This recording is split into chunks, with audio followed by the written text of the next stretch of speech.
Сәлеметсіздер ме? Қазақ әдебиеті сабағы бірінші курс. Бүгінгі сабағымыздың тақырыбы аңызбен өрілген көркем сөз бөлімінен Мұхтар Мағауин «Шақан шері» романы бастау.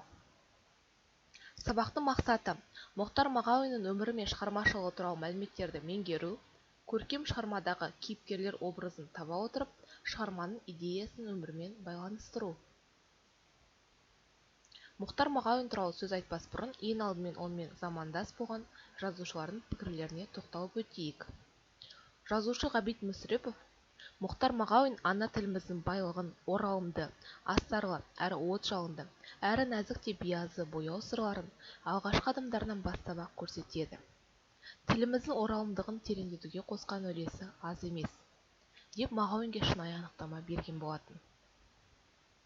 Ал онымен қатарлас, қаламдас жазушы Әбіш Кекілбаев Мұхтар Мағауин дағдарыс тығырығына қамалған әдебиетіміздің одан әрі дамуына жаңа қарқын бітіруге тырысқан 60-шы жылдардағы серпілісте айрықша көзге түсіп, сол қарқыннан әлі күнге үдетпесе, бәсеңдетпей жан қайрылық танытып келе жатқан кесек тұлғамыз. Оның бүгінгі де, ертеңгі де оқырмандар алдында сіңірген еңбегі ұшан теңіз. Қадым замандар тақырыбына алғаш қадам тартқан ғалым ретінде ұлттық көркем ойдың ең кемел күштерінің төл тарихымыздың кеңде зерделеніп келе жатқан кезеңдерін көрсетуге жаппай жұмылуына түрткі болды. Өзі де сол бәйгеде озып шыға алған жүлделі жүйрік деп бағалады. Осы екі пікір арқылы Мұхтар Мағауиннің жазушы әрі ғалым екенін аңғаруымызға болады. Мұхтар Мұқанұлы Мағауин 1940 жылы бұрынғы Семей облысының Шұбартау ауданында дүниеге келген. Қазақ мемлекеттік университетінің филология факультетін 62 жылы, аспирантурасын 65 жылы тәмамдаған. Қазақ әдебиеті газетінде, жазушы баспасында, Мұхтар Әуезов атындағы әдебиет және өнер институтында түрлі қызметтер атқарған.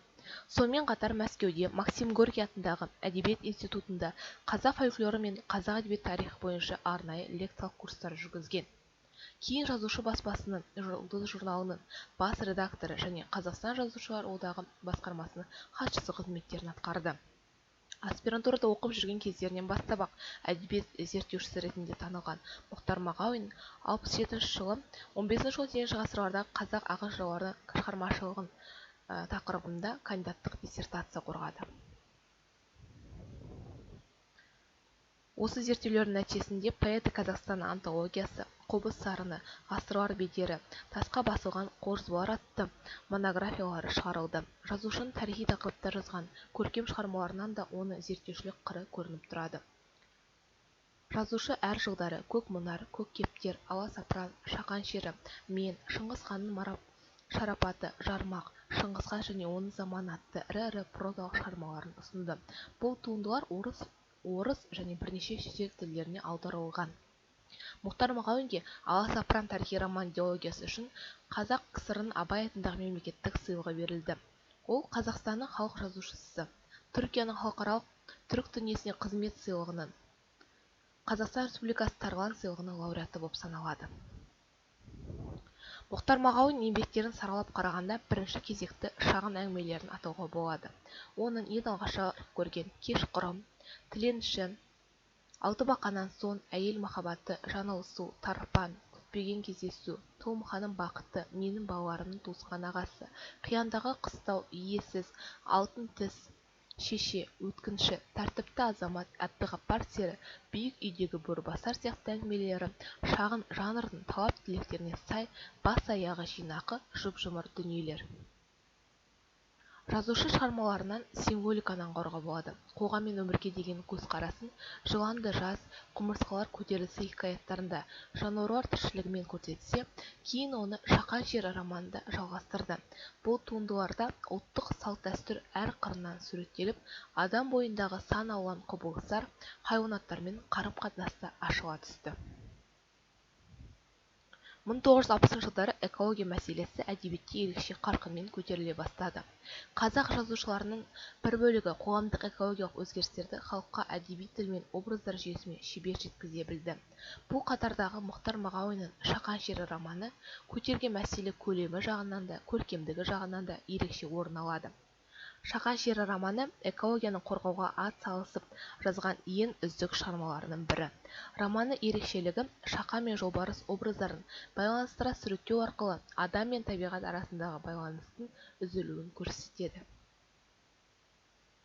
Шақан шері романына тоқталары болсақ, шері деген сөздің қазақ тілінде екі мағынасы бар.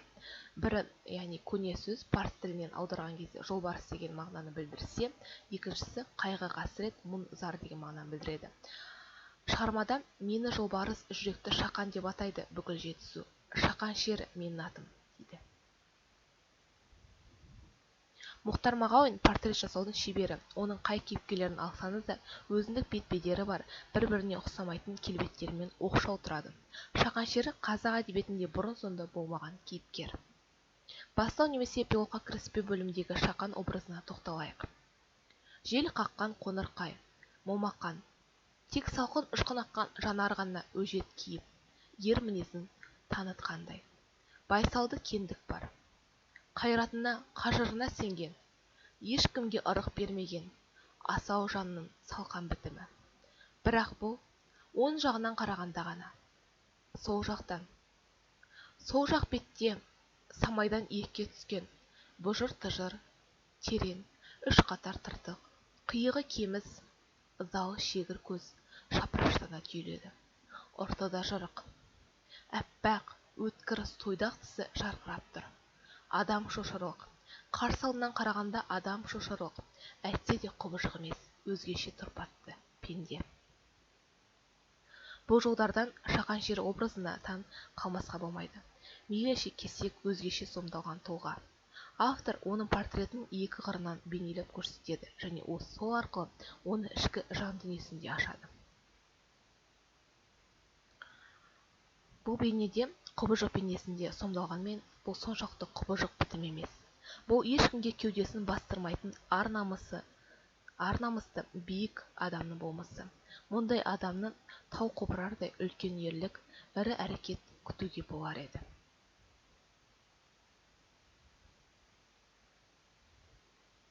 Шығармадағы төре бейнесіне тоқталып өтсек, шашы ерапайыз өсіп кеткен екен. Түйіні шудасында иығына түседі. Бірақ сабалық емес, майлап сәндеп артына қайра тарап қойған. Бет аузы түгел түк, мұрты оқтаудай, сақалы күйектей. Қалың сақал, мұртта, ұзын шашта, сап-сары, төренің өзі де сары шабдар. Деген портреті арқылы оның орыс ұлтынан екені аңғарылады. Қазақ даласында отарлау саясатын жүргізуші. Оның образынан Шақанға күдікпен қараушылық байқалады. Ол тек бір ғана Шақанға емес, бүкіл қазақ ұлтына күдікпен қарайды. Төре бейнесінің мақсаты,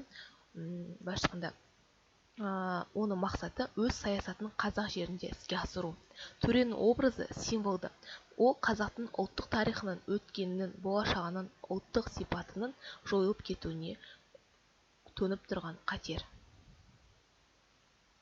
Тартыс өмірдегі қайшылықтардың өнердегі көрінісі, адам тіршілігіндегі түрліше қарама-қарсылықтардың, адамға тән әр алуан көзқарастағы, идеядағы, сезімдегі, нанымдағы, іс-әрекеттегі, мақсат-мүддедегі, кереғар құбылыстардың өнер туындысындағы жинақталуы, суреттелуі.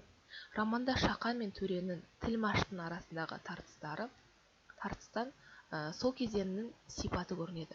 Шақан мен төренің тартысы отаршылдық саясатты жүргізуші мен оған қарсы шығушының арасындағы тартыс. Сабақты қорытындылай келе, қаншалық дәрежеде меңгергенімізді тексеру үшін сәйкестендіру тестін жасайық. Сұрақтар. Мұхтар Мағауин романы, шері сөзінің мағынасы. Мұхтар Мағауин әңгімесі. Мұрты оқтаудай, сақалы күйектей деген портретке сәйкес келетін кейіпкер. Романдағы тұтқын кім? Жауаптар. Мұхтар Мағауин романы Аласапыран. Шері сөзінің мағынасы жолбарыс. Мұхтар Мағауин әңгімесі кешқұрым. Мұрты оқтаудай, сақалы күйектей деген портретке сәйкес келетін кейіпкер. Төре. Романдағы тұтқын кім? Шақан. Үйге тапсырма. Бастау немесе эпилогқа кіріспе бөлімін оқу. Кейіпкер есімінің шақан шері деп аталуының себебін түсіндіру. Төмендегі сөз қоржын бөліміндегі сөздерді жаттау.